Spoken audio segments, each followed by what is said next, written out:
Muy buenas tardes, bienvenidos un día más a Todo es Geopolítica, bienvenidos al programa en el que les contamos, repasamos y analizamos todo lo que está pasando en el tablero geopolítico, pendientes de Irán y de Estados Unidos que vuelven a la guerra total con un Trump que está amenazando sobre el estrecho de Hormuz, hablando de tarifas en torno al 20% y en un día en el que también vamos a mirar a la relación entre Rusia y China. Información del Wall Street Journal que dice que Xi Jinping está mirando más allá de Vladimir Putin. Enseguida vamos a mirar estas cuestiones, enseguida vamos a hablarlo con los expertos, pero antes vamos a comenzar con últimas horas. Les decíamos que la tensión entre Estados Unidos e Irán viene increciendo y tenemos mensaje, noticia importante. Cerca de 180 diputados del Parlamento iraní han reclamado oficialmente que el gobierno dé por terminado el acuerdo, el memorando de entendimiento con Estados Unidos, después de que Trump haya afirmado que Teherán ha terminado, que el acuerdo con Teherán ha terminado. En una declaración conjunta, los legisladores han pedido además la creación de un comité especial para revisar las negociaciones con Washington y evaluar los próximos pasos por parte de la República Islámica. Los parlamentarios también han asegurado que van a seguir impulsando medidas de represalia y que van a exigir venganza por el asesinato del líder supremo iraní, el ayatolá Ali Khamenei, ocurrido al inicio de la guerra. Según el comunicado, han anunciado además que van a promover nueva legislación sobre la gestión y el control del estrecho de Hormuz, una de las rutas marítimas más estratégicas del mundo. La declaración refleja el endurecimiento de la postura política en Teherán y aumenta la incertidumbre sobre cualquier posibilidad de retomar el diálogo con Estados Unidos en medio de la actual escalada de tensión. Pendientes de este mensaje por parte de Irán, en un momento en el que, bueno, pues como ven, se intensifica la guerra, se intensifican también las declaraciones por parte de ambos bandos. Vamos a mirar precisamente a más mensajes por parte de Irán. Afirmaba este martes que Estados Unidos ha entrado formalmente en estado de guerra, elevando así al máximo el tono de confrontación entre ambos países después de los últimos ataques militares esta madrugada. De hecho, Estados Unidos ha bombardeado durante 5 horas seguidas. La declaración fue realizada por Mohsen Rezai, asesor militar del líder supremo Mojtaba Khamenei, quien aseguró, según los medios, que ya no existe un memorando de entendimiento entre Estados Unidos e Irán. Decía Irán que Estados Unidos ha entrado formalmente en estado de guerra. Las palabras llegan en plena escalada militar después de varios días de bombardeos de Estados Unidos sobre territorio iraní y las represalias lanzadas por Teherán contra objetivos vinculados a Washington. La declaración refleja el deterioro de las relaciones entre ambos países y además aumenta el peligro y el temor a una expansión del conflicto en Oriente Medio. Mirando a la escalada de este conflicto y pendientes de los mensajes de Irán, vamos a mirar al otro bando, vamos a mirar al otro lado, vamos a hablar de Donald Trump, que considera seriamente imponer tarifas del 20% a las mercancías que atraviesen Hormuz. El presidente de Estados Unidos lleva varios meses defendiendo esta idea y ya ha preguntado públicamente por qué Washington no puede cobrar y no debe cobrar por garantizar la seguridad de esta ruta marítima crucial. Sin embargo, el plan todavía presenta grandes incógnitas. No está claro quién pagaría exactamente esta tarifa, cómo se iba a recaudar, ni tampoco qué relación tendría con un posible bloqueo marítimo o con estas negociaciones entre Estados Unidos e Irán. Tampoco se sabe si Washington ha consultado esta medida con los países árabes del Golfo, cuyos puertos y exportaciones dependen directamente de esta ruta. Sobre precisamente estas tarifas se está hablando ahora mismo Kevin Hassett, el consejero económico de la Casa Blanca, uno de los aliados más cercanos de Donald Trump, que dice que esto solo es una idea, que la tasa del 20% para los buques de carga es una idea de Donald Trump que todavía no está en marcha. Pendientes de los mensajes de Trump en medio de esta tensión con Irán, vamos a hablar también de Rusia y de China. Portada ahora mismo del Wall Street Journal. China estaría reforzando discretamente sus contactos con altos cargos y miembros de la élite rusa más allá del círculo del presidente ruso Vladimir Putin, en una estrategia destinada a afianzar su influencia de cara a una futura transición de poder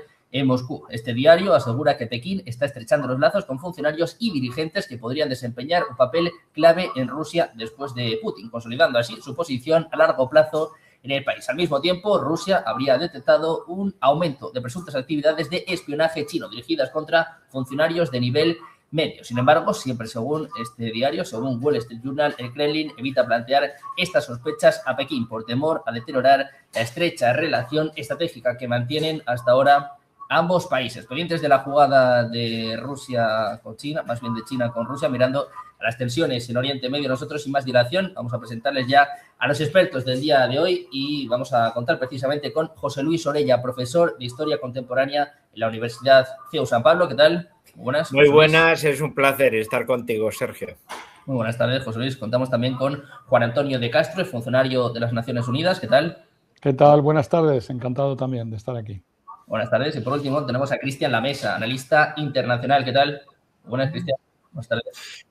Encantado, Sergio, de estar una vez más con vos y con los compañeros.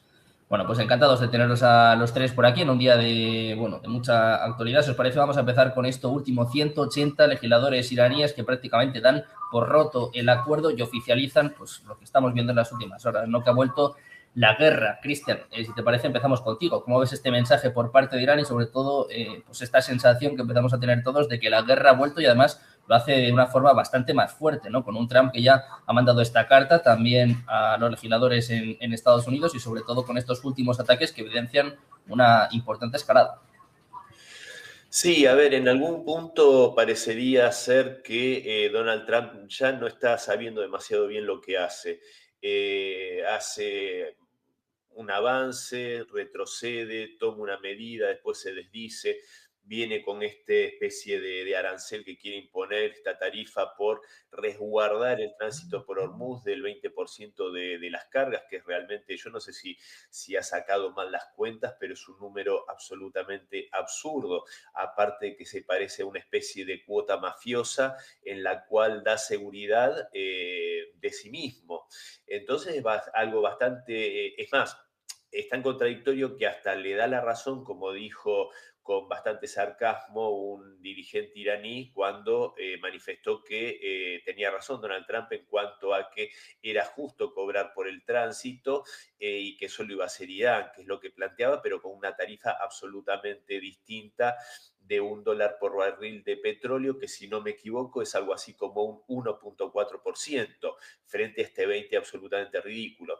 Y en esta situación en la cual yo creo que Donald Trump no sé si sabe bien lo que está haciendo, me parece que no, me parece que se dejó arrastrar a esta situación por Israel y ahora creo que no entiende demasiado bien lo que está haciendo, esto de querer apoderarse del estrecho de Hormuz. Y la respuesta del Parlamento iraní me parece que es ni más ni menos que entender cuál es la situación fáctica y plantearlo en ese aspecto como espectro político dentro de la República Islámica y manifestar que esto ya de hecho es una situación de guerra.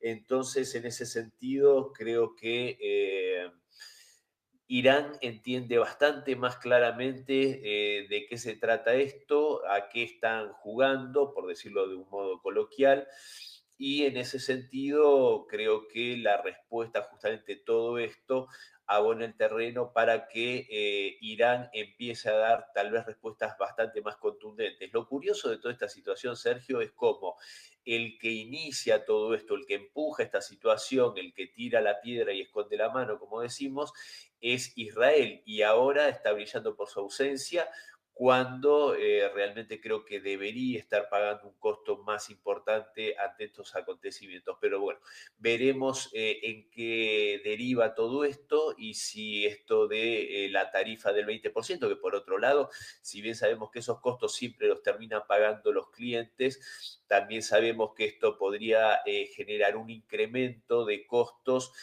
prácticamente insostenibles y los mismos socios de Estados Unidos, del Golfo Pérsico, creo que estarían mucho más contentos con la tarifa de $1 por barril que esta cosa bastante desmesurada y alocada del republicano.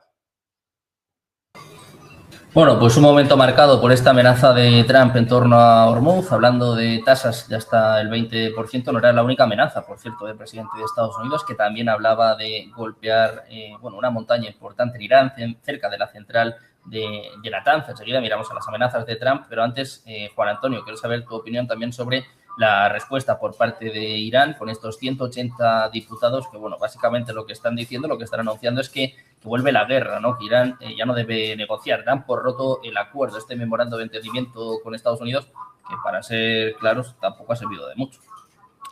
Bueno, yo me pregunto quién puede a estas alturas, y es lo que se pregunta, yo creo, la mayor parte de los analistas a nivel global, creer en la palabra de Estados Unidos, creer en la palabra de Trump.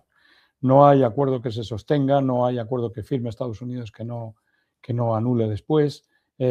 No se puede ya creer en las negociaciones. Hemos superado ya la etapa de negociaciones y no creo que volvamos a negociaciones, salvo que pasemos por un por un trauma de caos bastante importante en términos de guerra, que es lo que está ahora abriéndose ahora, y nos adentramos en el área que nunca deberíamos haber franqueado, que es la que quiere Netanyahu, que es la que ha forzado a Estados Unidos, que es la que yo nunca me pensé que Netanyahu tenía tanta fuerza para meter a Estados Unidos en esta nueva agresión que ha fomentado la reacción del Parlamento iraní. A ver, la reacción del Parlamento iraní no es más que una constatación.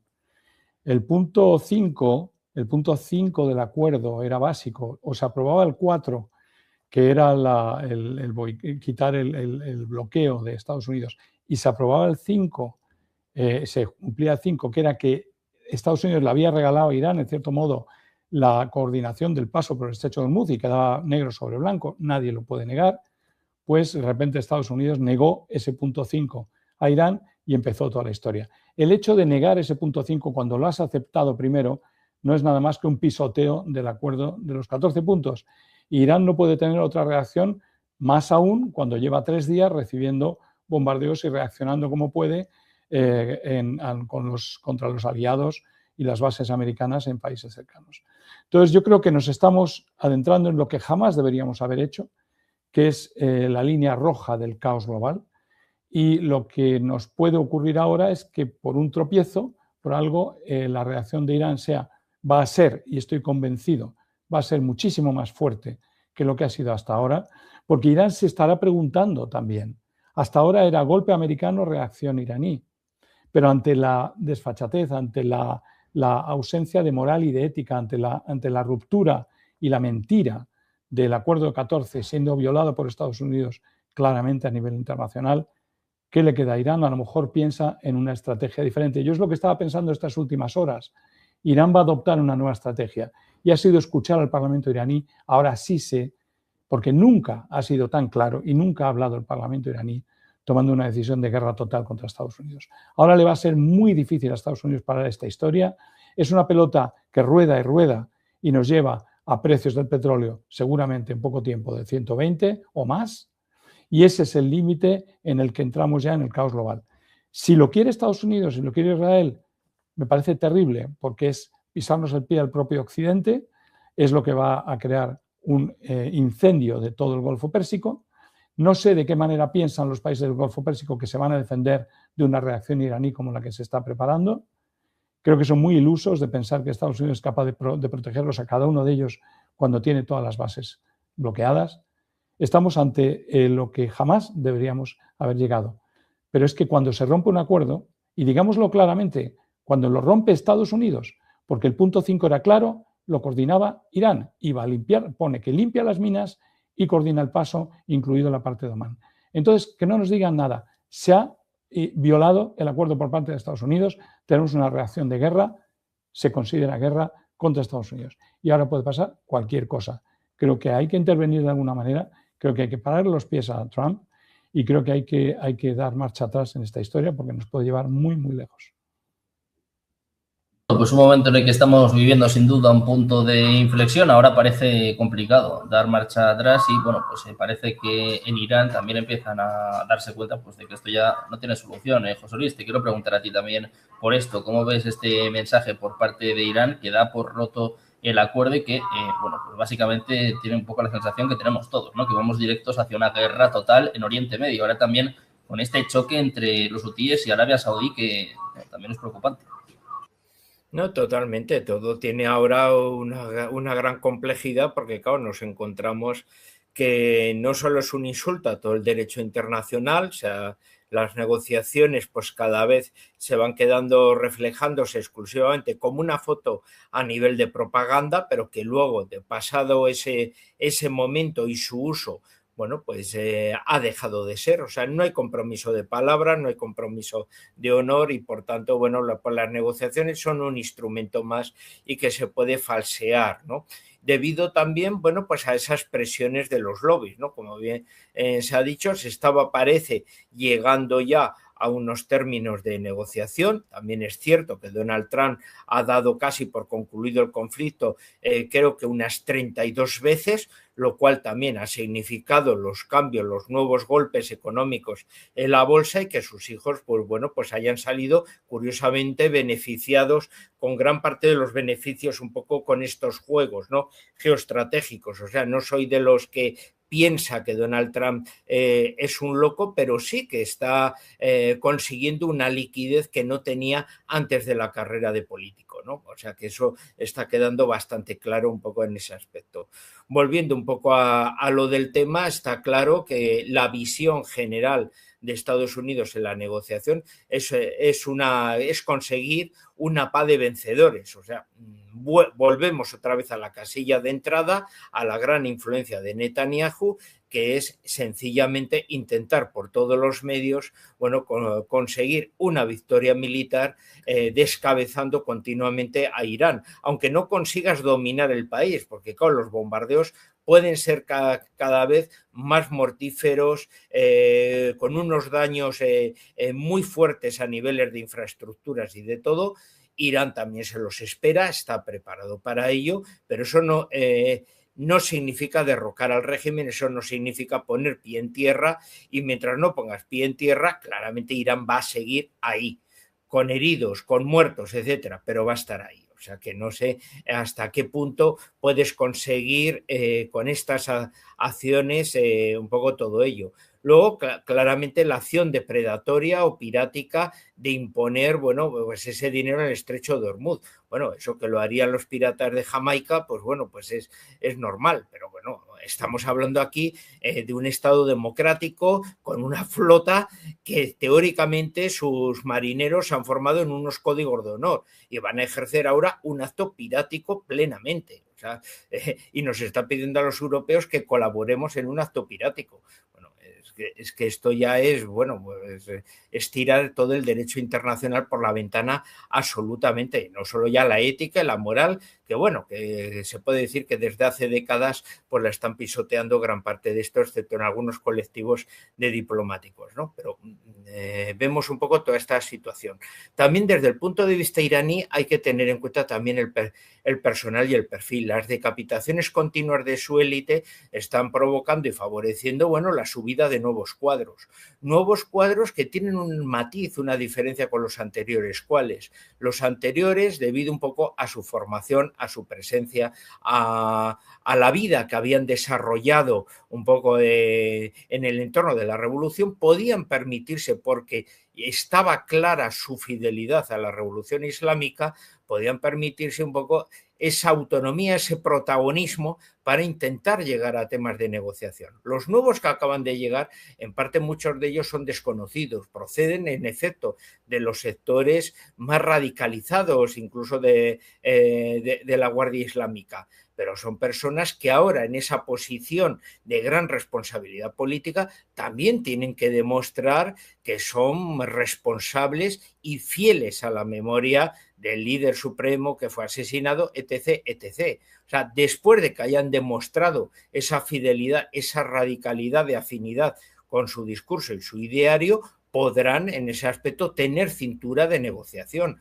Pero hasta que no se produzca, podemos decir, esa fidelidad demostrada a través de los hechos, claramente no se van a sentar a las negociaciones. Están eliminando todas las personas que podían sentarse para negociar y no quedan más de dos, el presidente del Parlamento y el ministro de Asuntos Exteriores. Y como hemos visto, muy buen detalle que ha hecho Juan Antonio, bueno, es que aquí ya no estamos hablando de personas, estamos hablando de las instituciones y por lo tanto ya son las Cortes iraníes las que están tomando ya un papel de liderazgo y además después se puede decir un poco de este funeral que ha llevado, bueno, pues un apoyo muy importante de las masas sociales iraníes y que están, bueno, pues con esa acción-reacción pidiendo también su segmento de venganza. O sea que ahora esa respuesta dura está muy bien respaldada por los acontecimientos previos de movilización social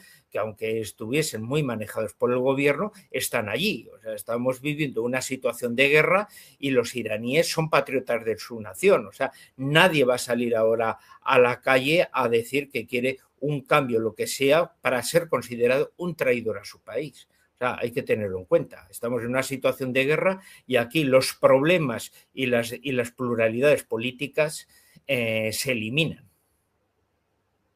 Pues un momento de guerra donde Trump, lejos de dar marcha atrás, sigue dando pasos hacia adelante. Les estábamos contando cómo amenazaba con imponer tarifas, tasas de en torno al 20% para todos aquellos buques, barcos que quieran atravesar el estrecho de Hormuz. Y también hablaba sobre una misteriosa montaña nuclear, hablaba de la montaña Pickax, que, bueno, pues al parecer está cerca de la planta nuclear, de la central nuclear de Natanz, y que amenazaba con destruir en cualquier momento. Cristian, te quiero preguntar por esto, porque estamos hablando de la guerra, estábamos hablando de los mensajes por parte de Irán, pero Trump, lejos de intentar calmar la situación, bueno, pues parece que ahora va a la ofensiva y amenazaba no solo con estos peajes que ya hemos comentado, sino también con destruir esta montaña. Estamos viendo ataques prácticamente sin precedentes. Por ejemplo, en la última madrugada, 5 horas seguidas de bombardeos. Sí, a ver, esta ofensiva parecería también tener la intención de mostrar músculo militar por parte de Estados Unidos, aunque esto suene extraño decirlo, ya que sabemos que es una gran potencia en ese aspecto, pero también sabemos que estos últimos 30, 35 años del complejo militar industrial haciéndose trampas al solitario junto con el Pentágono, una relación endogámica y de corrupción, ha generado armamentos extremadamente caros que se hacen prácticamente de una forma artesanal y se sabe muy bien que el caudal de estas municiones, de misiles, de Tomahawk, de Patriot, etcétera, ha menguado bastante. Y ha menguado bastante no solo por el tema de Irán, sino por toda la ingente cantidad de armamento que se le ha dado desde la administración Biden. Entonces yo creo que ante esta situación que ya es Vox Populi, creo que obviamente trata Donald Trump de mostrar ese músculo militar, esa fuerza que sin duda debe tener, pero habría que ver hasta cuándo le da la capacidad como para sostenerlo. Por otro lado, para sostenerlo contra una república islámica de Irán que es prácticamente una fortaleza en sí misma, es un país de un tamaño considerable, algo de 1,5 millones de kilómetros cuadrados, si no me equivoco, más de 90 millones de habitantes, una geografía que hace que sea prácticamente inexpugnable, prácticamente una fortaleza. Y se sabe que se puede machacar y machacar con bombardeos, pero eso no va a significar nunca el poder dominar un país. Tenemos el antecedente de la guerra de Corea, cómo se prácticamente destruyó la totalidad de Corea del Norte, forzando a la gente prácticamente a vivir bajo tierra, en lo que fue prácticamente ciudades subterráneas, y no fueron doblegados finalmente. Sin botas en el terreno es imposible y una acción justamente de una invasión al país persa por parte de Estados Unidos creo que es algo inviable, más allá de las fantasías que puede alentar de Benjamín Netanyahu en ese aspecto, pero creo que fácticamente es algo prácticamente imposible, algo que costaría, implicaría un costo que no creo que para nada Estados Unidos ni su población estuviesen dispuestos a aceptar. Entonces, en este sentido, yo creo que Donald Trump está buscando este objetivo que marcaba antes, mostrar músculo militar, tratar de aterrorizar a Irán, buscando que dé el brazo a torcer, cosa que creo que no va a suceder. Me parece que ahí es cuando justamente Donald Trump muestra la ignorancia que se tiene por parte de él en particular y en general de, creo que las élites políticas de Estados Unidos, de no entender cuando se plantean un adversario o un enemigo, entender a quién tienen delante. Hace eh, un día, algo más de un día, justamente fallecía Lindsey Graham, que es un poco, lo traigo a colación porque es un poco el paradigma, ¿no?, de esta élite política guerrerista, pero profundamente ignorante, que en el caso de Graham un enemigo declarado no solo de Irán, también de Rusia, y marcando también cómo tienen esa ignorancia en la cual creen que todo es lo mismo y que lo que les salió bien, desgraciadamente, en Venezuela, violando el derecho internacional, también le iba a salir del mismo modo en Irán, desconociendo las abismales diferencias. Entonces creo que un poco está haciendo este repertorio Donald Trump. No creo que lo vaya a llevar a buen puerto, creo que más bien todo lo contrario, va a ir exacerbando cada vez más un espíritu y unas ganas de revancha y de venganza, creo yo, justificada por parte de Irán ante todos estos ataques a traición que se vienen haciendo desde el año pasado, y puede convertir no solo esta situación a todo Medio Oriente en un polvorín, sino también llevar a una situación, como marcaba Juan Antonio en el bloque anterior, a una situación para la economía mundial que sea realmente insostenible.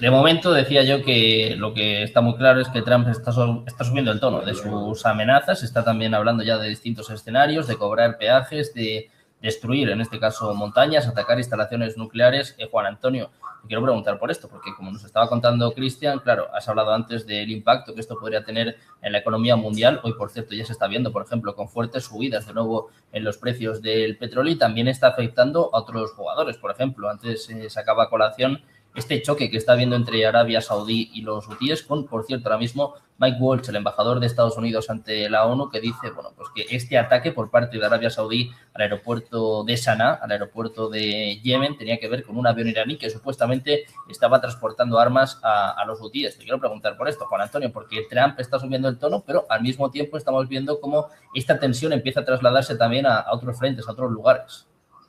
Sí, ahora me refiero a ese tema de los otros frentes, porque es muy importante lo que está pasando con Arabia Saudí, y de hecho yo creo que va a extender y va a diseminar este conflicto de manera muy importante, incluso que puede tener muchísimos más efectos sobre las variables económicas globales, ¿no? Y el precio del petróleo y todas las consecuencias de inflación y demás. Quería referirme un momentito a algo que han mencionado tanto José Luis como Cristian, referente a ese famoso pie en tierra. Me empiezo a plantear si no será que realmente Estados Unidos lo que está buscando ya, porque al permitir que el Parlamento iraní ya declare guerra total, que él mismo declare terminado el acuerdo, significa que ha decidido dar ese paso de enfrentamiento total. A ver, el enfrentamiento total tiene dos cuestiones. ¿No será que está planteando una especie de invasión terrestre con el riesgo total de perderla? Digo de perderla en el sentido de que se vean bombardeados el ejército americano y que haya una cantidad de bajas muy importante y de manera brusca. Eso sería una excusa perfecta para Estados Unidos para la excusa nuclear. El aviso este que habéis mencionado del Monte Pixar, me parece que se llama, ¿no? Que es un poco al lado de la central nuclear, de una central nuclear iraní, es como un poco la idea de cuidado que voy a entrar en lo nuclear. Yo creo que lo tenemos que interpretar como cuidado que también voy a entrar en lo nuclear. Entonces, si eso es así, tengamos mucho cuidado con que no se esté preparando algo más, tipo desembarco en la isla de Cargo, algo de terrestre, que sepa incluso a Estados Unidos que puede no salirle bien, o que le puede salir bien, pero puede no salirle bien, y que dentro de esa ecuación esté, si esto no sale bien,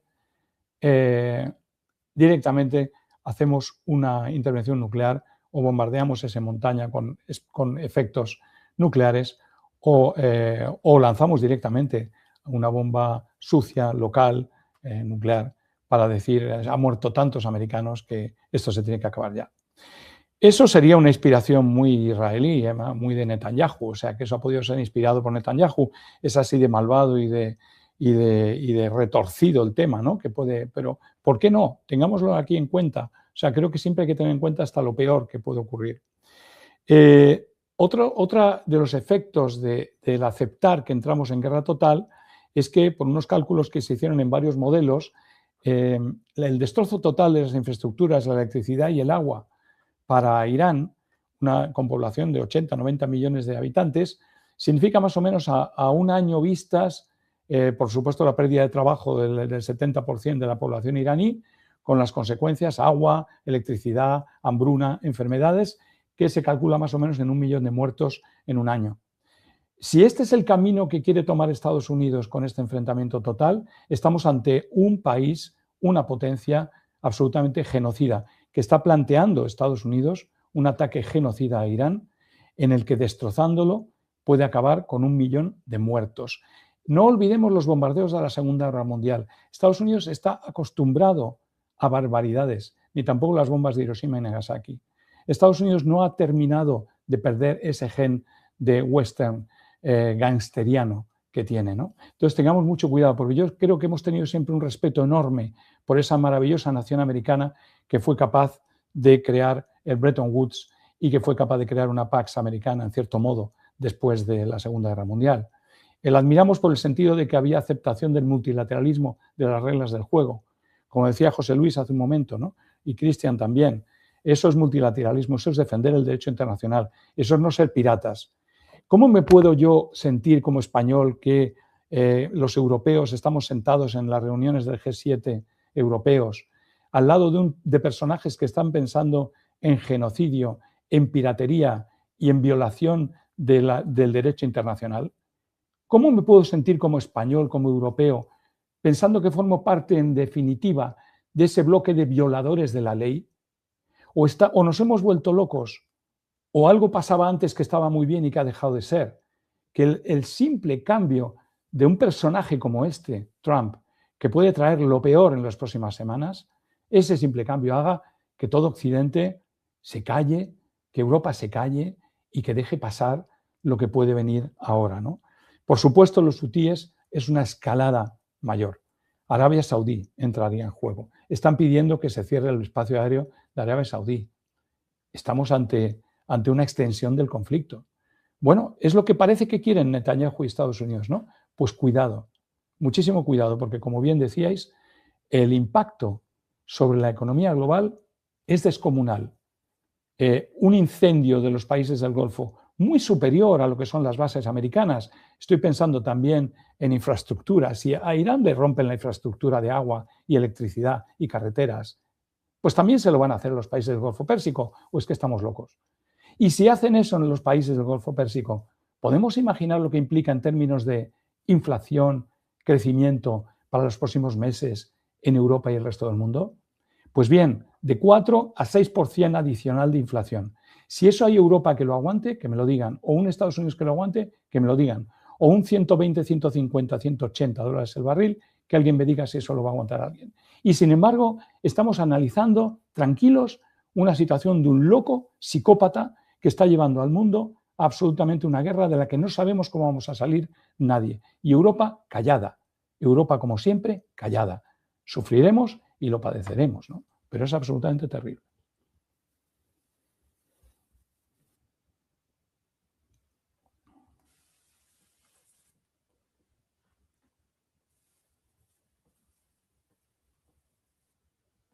Sí, no sé si me escucháis. Sí, ahí estamos. Sí. Desde luego estábamos diciendo que estamos ante un momento muy preocupante, un momento en el que parece que la escalada además empieza a sumar a otros jugadores y con un Trump que, bueno, lejos de amilanarse, está dando nuevos pasos en la escalada. José Luis, quiero saber también tu opinión sobre esto, las amenazas de peajes, también todo lo que está sucediendo en torno a esta montaña misteriosa. Parece que, bueno, más allá de lo que sucedió el año pasado, Trump vuelve a hablar de bombardeos incluso contra centrales nucleares, ¿no? Lo que puede suponer una escalada importante.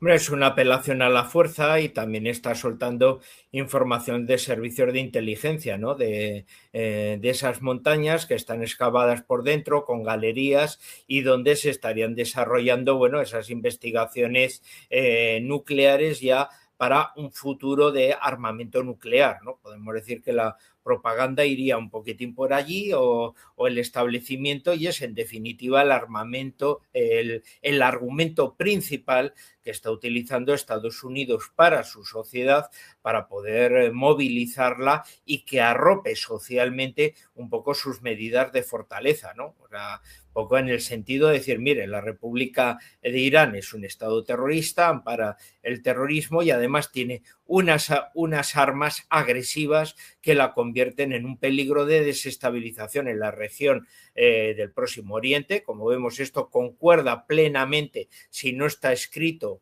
por alguien de los que le preparan los discursos a Netanyahu, y por tanto, bueno, ya tendrías la argumentación para defender ese ataque masivo que nos recuerda, bueno, pues tantas veces a la política del siglo XIX. A mí quizá lo que me preocupa es que muchas veces nos centramos principalmente en la figura de Donald Trump, creyendo que si se sustituye la persona de Donald Trump esto cambiaría, y tenemos que tener en cuenta, si hacemos un poco de background aquí, que, ojo, que Donald Trump ganó a Kamala Harris porque prometió lo que está haciendo Donald Trump en la actualidad, que Hillary Clinton perdió en su momento precisamente porque prometió este conflicto y esta guerra ahí. Y el conflicto que tuvo a nivel interno en el Partido Republicano con McCain era porque McCain, como representante, como héroe militar de la guerra de Vietnam, representaba esos lobbies de la industria aérea dentro del poder republicano. Bueno, estaba planteando también un poco lo mismo, ¿no? Graham era precisamente un poco el relevo después de la muerte de McCain, un poco de ese lobby, era coronel de la Fuerza Aérea, ¿no? Ahí en situación de retiro. Entonces vemos aquí también un poco las complicaciones, las relaciones económicas y esencialmente ese apelativo a la fuerza, a remarcar que Estados Unidos está allí, pero vemos las grandes implicaciones. El problema es cómo se va a aplicar esa política del garrote, porque como bien ha dicho anteriormente Juan Antonio, claro, es que las consecuencias son terribles. O sea, estamos hablando de un uso de un armamento y esencialmente las consecuencias que se pueden tener con las infraestructuras de las cuales hablamos con toda normalidad, bueno, pues que puede haber en un año un muerto, ¿no? O sea, recordemos que en la guerra del Golfo fueron muy pocos muertos la intervención militar, pero las consecuencias posteriores del dominio en Irak, en los muertos iraquíes, mejor que no contemos, porque sobrepasan precisamente también un poco esa cifra, ¿no? O sea, estamos hablando de guerras cruentas y esencialmente donde la población civil,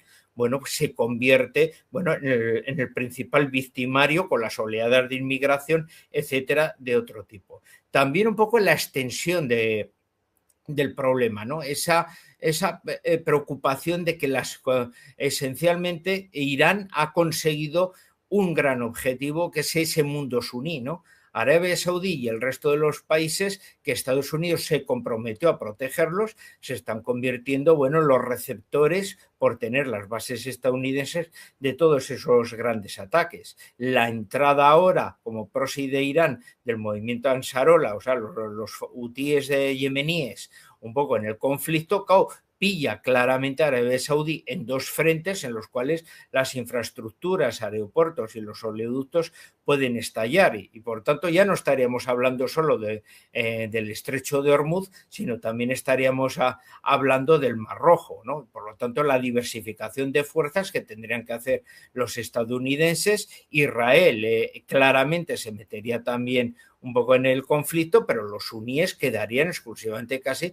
como colaboradores de ese mundo israelí y estadounidense, que para nada los saudíes quieren dar un poco esa imagen, ¿no? Porque claro, ahí ya estarían dando alabanzas a los suníes no árabes, como es Turquía, como es también Pakistán, en ese proyecto de liderazgo del mundo musulmán suní a costa de unos árabes suníes que, bueno, siempre han estado allí llevándolo por un camino, se puede decir, más fundamentalista, más conservador también, y que ahora con este conflicto estarían perdiendo una posición geopolítica importante, aparte de las consecuencias económicas que hemos advertido antes, porque ya me diréis cómo en la posguerra se va a regenerar ese espacio como el gran centro internacional de intercambio que era antes. o va a ser sustituido por otras zonas geográficas cercanas, pero que pueden plantear, bueno, mejores estabilidades políticas y desde luego un ambiente más pacífico. O sea que no solo es lo que nos va a afectar en nuestros bolsillos, sino las consecuencias también en ese nuevo orden político y económico que se está desarrollando en este momento, ¿no? Pues unas consecuencias económicas que además pueden ir más allá en los próximos días. Les estábamos contando, bueno, pues este choque entre Arabia Saudí y los hutíes, que ya han amenazado con volver a los ataques en el Mar Rojo, y que no solo eso, sino que en cualquier momento podrían cerrar el estrecho de Bab el-Mandeb, lo que ya sería pues un golpe brutal para la economía mundial. Vamos a analizar esto, vamos a hablar más sobre esto durante los próximos días, pero antes os quiero preguntar por otro asunto y si os parece vamos a mirar a la relación entre Rusia y China. Información de hoy por parte del Wall Street Journal que dice, bueno, pues que Xi Jinping está empezando a establecer contactos, a establecer comunicaciones con gente más allá del presidente ruso. Vladimir Putin dice que China ha aumentado los casos de espionaje, pero bueno, pues que Rusia no quiere romper la relación, no quiere sacar esto a colación. Cristian, te quiero preguntar por esto, ¿cómo está la relación de Rusia y de China? ¿Cómo valoras este tipo de artículos y cómo de alguna forma también se quiere medrar en esta relación, ¿no? Que era uno de los principales objetivos de Trump, separar a Rusia de China? Lo que sí hay que decir es que, al menos de momento, parece que ha conseguido más bien todo lo contrario. Sí, Sergio, vos sabés que esto es súper interesante porque yo he escuchado en numerosas ocasiones a colegas hablando de cómo Occidente arrojó a China a los brazos de Rusia o Rusia a los brazos de China. Y yo creo sinceramente que más allá de que hay cuestiones coyunturales que pueden alentar una mayor cohesión entre Beijing y Moscú, dado que es muy claro en China que si cae Rusia, los que siguen son ellos y viceversa. Yo creo que esta relación entre Putin y Xi Jinping, entre Rusia y China, que está atravesando creo que el mejor momento en toda la historia de estos dos países, que tenemos que recordar que tienen una historia común y de relaciones de siglos, también con encuentros y desencuentros, por supuesto. Pero yo creo que a ver, China y Rusia, China especialmente, trabajan a muchísimo largo plazo. Lo que para nosotros sería largo plazo, para ellos es corto y mediano plazo. Ellos ven el mundo de acá a décadas y siglos.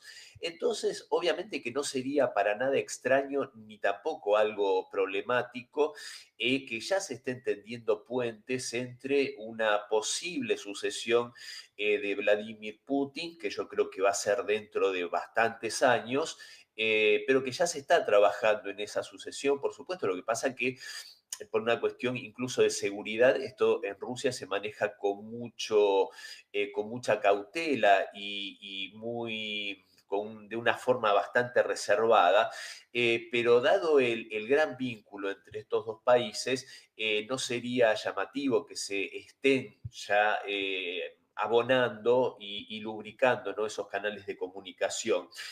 Pero más allá de eso, yo creo que más allá de la coyuntura, como decía, eh, hay una cuestión que es más importante todavía, más allá de la discordia, que yo creo que estas informaciones tienen la intención de sembrar cierta discordia, generar desconfianza, que yo creo que no va a pasar entre las élites rusa y china.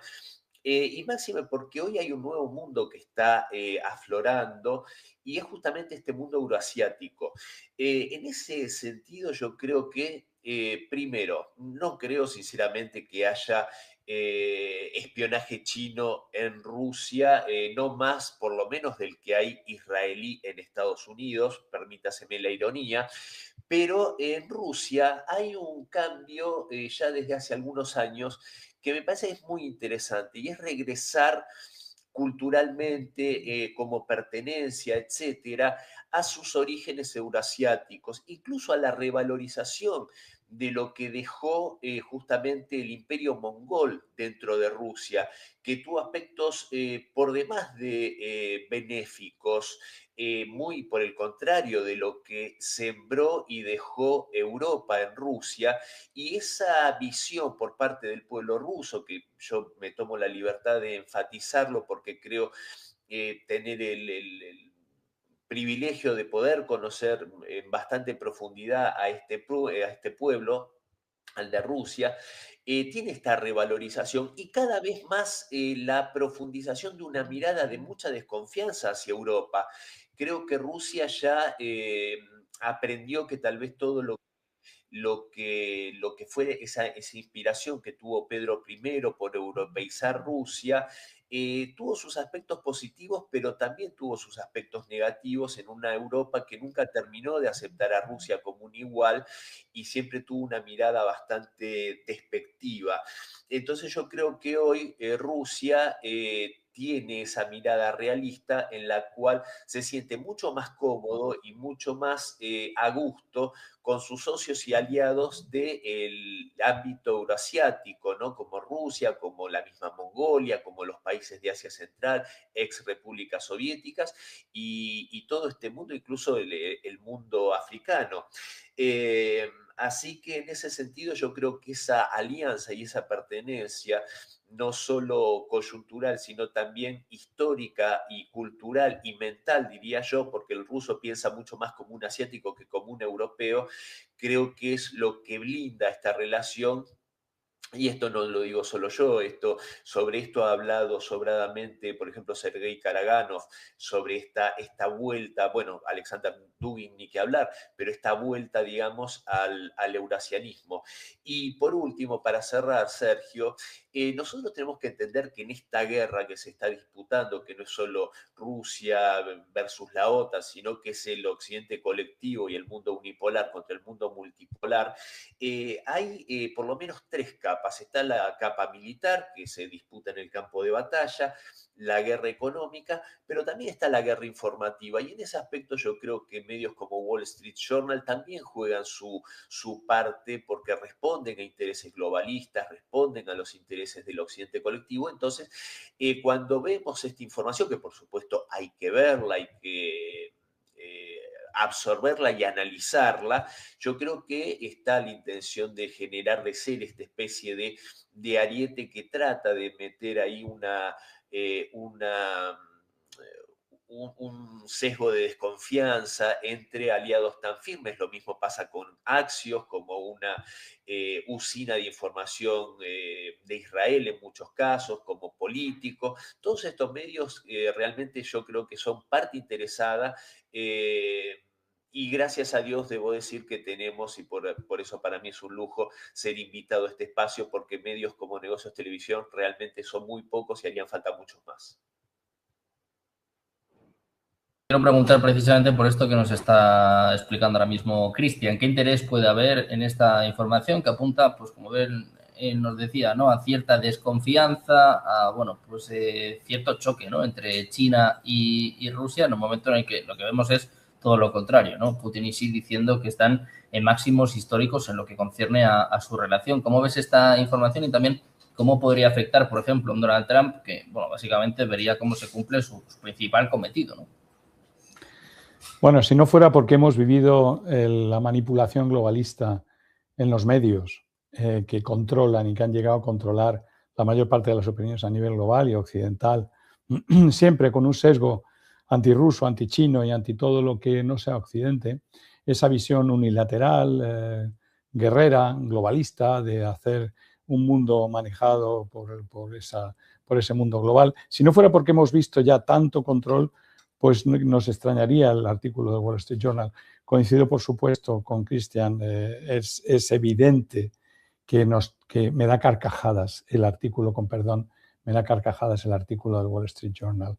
El Wall Street Journal lo que está siguiendo es, como muchos otros periódicos a lo largo de las últimas décadas, es seguir instrucciones de una serie de fuerzas de Estados Unidos, de globales, que velan por los intereses occidentales. ¿Por qué decir que en este momento Xi Jinping estaría de manera oscura viendo a ver si le tira de la alfombra y cae Putin en cierto modo para estar preparados con los que le van a seguir? Es absolutamente retorcido. cuando sabemos perfectamente la fortaleza de esa unión y de ese lazo, cuando vemos los intereses comunes tan importantes y tan diferentes, tan multipolares de los unipolares bestiales y rompedores del derecho internacional que tenemos en Occidente, pues realmente no veo la razón ninguna para que esto sea verdad.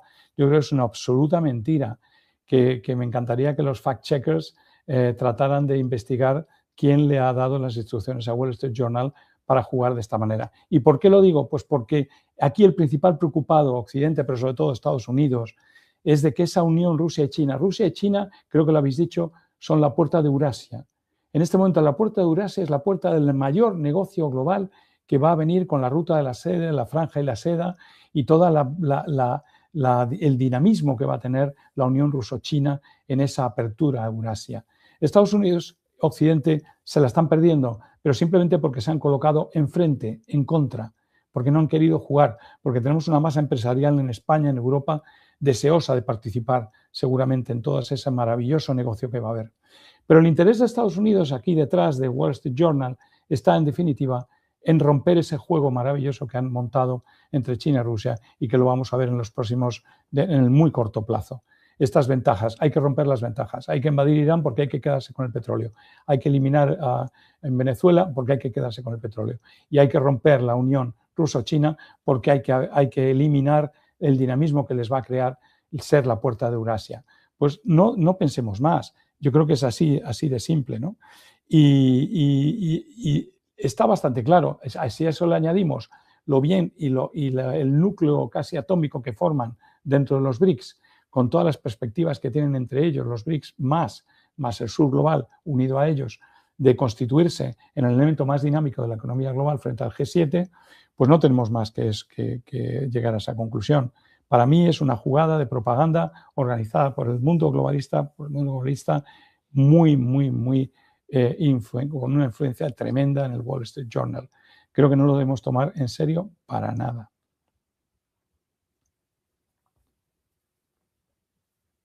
Un artículo por parte del Wall Street Journal que va más allá. Si estamos hablando de los intereses, ¿no? De qué puede haber detrás de este artículo, dice literalmente que después de 4 años de guerra, Putin es básicamente un suplicante en una relación que está cada vez más desequilibrada. Dice que estos 4 años de guerra pues están haciendo que ahora sea al revés, que sea Xi Jinping el que una vez admiraba a Putin y que ahora, según este diario, lo dirige. José Luis, te quiero preguntar por esto, si es verdad, ¿no? Si la relación entre Rusia y China está tan desequilibrada y sobre todo, bueno, pues hasta qué punto puede haber un choque entre dos de las mayores potencias del mundo. Bueno, es uno de los objetivos de Donald Trump, ¿no? A llevar un poco la labor de Kissinger al revés, ¿no? Si en su momento consiguieron en la época de la Guerra Fría arrastrar la China de Mao fuera un poco de esa alianza con la Unión Soviética para poder debilitar el mundo comunista y de esa manera, bueno, el uso del maoísmo pues fue la gran disidencia un poco del comunismo, donde, bueno, nadie preguntaba por derechos humanos y China y Estados Unidos, bueno, tendieron esos puentes de diálogo que todavía subsisten en la sombra a pesar un poco de la gran rivalidad existente y que son utilizados cuando se tienen que poner de acuerdo. Sí que es claro, aquí se ha señalado previamente, muy importante, que el gran miedo y por lo que se saca este tipo de artículos lo podíamos un poco también unir a otros precedentes de hace unos meses cuando se habla de enfrentamientos o de problemas entre la India y China, el mismo estilo, en el cual lo que se está intentando es por todos los medios quebrar esencialmente el bloque de los BRIC, que es algo más que un bloque económico,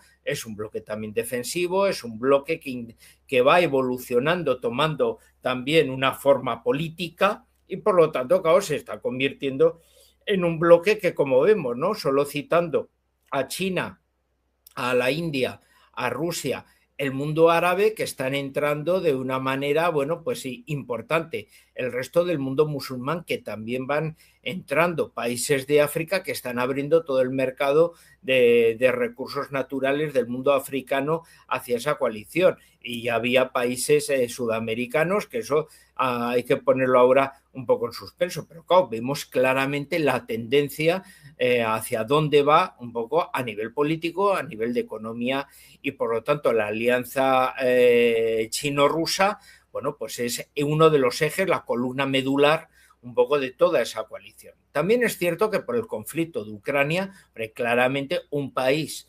que tiene un conflicto, que tiene una guerra, está más debilitado en su situación que lo que puede ser China, que están en una situación de paz. Por lo tanto, también es lógico que cada vez veamos más ese aumento por parte de China en sus funciones geopolíticas, porque es un país que no está teniendo ningún tipo de conflicto, crece económicamente. Pero tengamos en cuenta también una circunstancia. Si sacamos la foto fija ahora, en efecto, nos puede dar como un sentido de fortaleza por parte de China y un motivo de debilidad por parte de Rusia por el desgaste que le está provocando la guerra de Ucrania. Pero si los ponemos en una situación de paz, ¿quién es más débil? China, con más de 1.000 millones de habitantes, 1.300 millones de habitantes, con sus carencias alimenticias que necesita bárbaramente y energéticas, y por lo tanto cómo puede emplear a toda esa masa, o Rusia, que tiene también sus recursos alimenticios, también compra en África y en América preferentemente, y tiene enormes recursos energéticos que puede proporcionar, por lo tanto, a China en ese ámbito. Como vemos, es un matrimonio de conveniencia que les va muy bien. Luego se puede adornar culturalmente en todos los aspectos y los ancestros históricos que han movido a favor, también en contra en su momento. Pero como vemos, yo creo que es un artículo que tiene unos objetivos políticos claves, que es poco a poco intentar ir disgregando eso, y ya nos aparecería Donald Trump como el gran mercader que ofrecería, gracias a nuestra tecnología, podemos explotar los recursos del Ártico que poseen los rusos y podríamos hacer grandes negocios juntos, pero a cambio de abandonar al mandarín.